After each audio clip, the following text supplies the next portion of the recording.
Normal delivery अगर आप करवाना चाहते हैं तो उसके लिए सबसे ज़रूरी टिप्स मैं आपसे शेयर कर रही हूँ।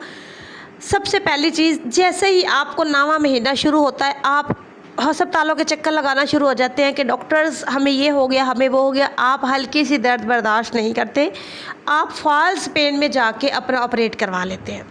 दूसरी चीज़, आपको 40 हफ्तों तक इंतज़ार करना बहुत ज़रूरी है, जो कि आप नहीं करते। आई एम रियली सॉरी, आज मेरा थोड़ा गला ख़राब है तो इस चीज़ को इग्नोर कीजिएगा।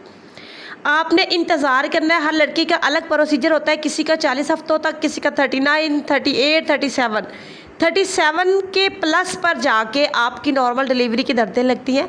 अगर आपको रात को दर्द लगती है और सुबह हट जाती है, नॉर्मल डिलीवरी की दर्द नहीं है बहन। नॉर्मल डिलीवरी की दर्द रात को होती है, सुबह तक तेज़, सुबह को होती है, दोपहर तक तेज़, आने वाले वक्त में बढ़ती जाती है, उसका दौरानिया बढ़ता जाता है, उसकी शिद्दत इख्तियार करता जाता है, और जो दर्द पहले थोड़े से मिनटों के लिए थी वो दर्द लंबे टाइम के लिए रहती है। अगली चीज़, आपने एक बार चेकअप करवा लिया, आपने देखना है क्या बच्चा सीधा है, बच्चे का वज़न पूरा है, आपकी हड्डी ठीक है, आपको नॉर्मल डिलीवरी है, डॉक्टर ने आपको कह दिया है कि अब तक नॉर्मल है सब कुछ। अब जो दर्दें नहीं लग रही, इस चीज़ को लेके परेशान है, टाइम कितना हो गया, दिन ऊपर हो गए, कुछ भी नहीं होता।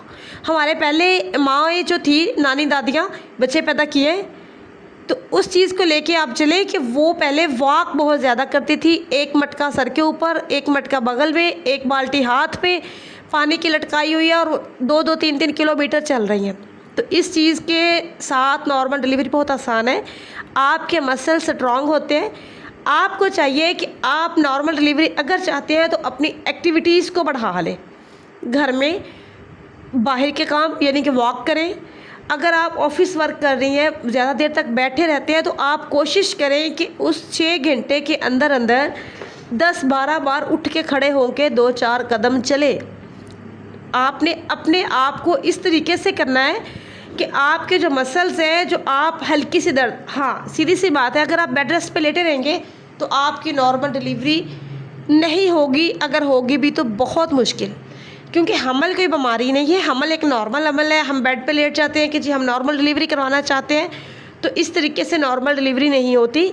खुद को एक्टिव रखना है, खुद को लेके चलना है, मेडिसिन के साथ साथ डाइट भी अच्छी लेनी है। कुछ लोग डाइट पे फोकस करते हैं, मेडिसिन इस्तेमाल नहीं करते, कुछ लोग मेडिसिन पे फोकस रखते हैं और डाइट अच्छी इस्तेमाल नहीं करते। हमल के अंदर दोनों चीज़ें ज़रूरी होती हैं। अगर आपका प्रीवियसली लाइफस्टाइल एक्टिव और हेल्दी रह चुका है तो अब आपको कुछ आप कम अपना केयर कर लेंगे तो आपकी नॉर्मल डिलीवरी आसानी से होगी। अगर आपका प्रीवियसली लाइफस्टाइल एक्टिव हेल्दी नहीं था तब अब आपको हमल के पहले दिन से मेडिसिन की ज़रूरत है। हमल के पहले 3 महीने फॉलिक एसिड, अगले फिर जो 6 महीने बचते हैं उस पर आपने आयरन, कैल्शियम, विटामिन डी इस्तेमाल करना होता है, जो कि आपकी सेहत के लिए बहुत ज़रूरी है। अब यहाँ पे जो समझने वाली चीज़ है, आपको कब्ज़ नहीं होनी चाहिए, इससे नॉर्मल डिलीवरी मुश्किल होती है। एंड पे जाके आप इस्तेमाल कर लें बादाम रोगन, जिससे आपको कब्ज़ ख़त्म हो जाएगी।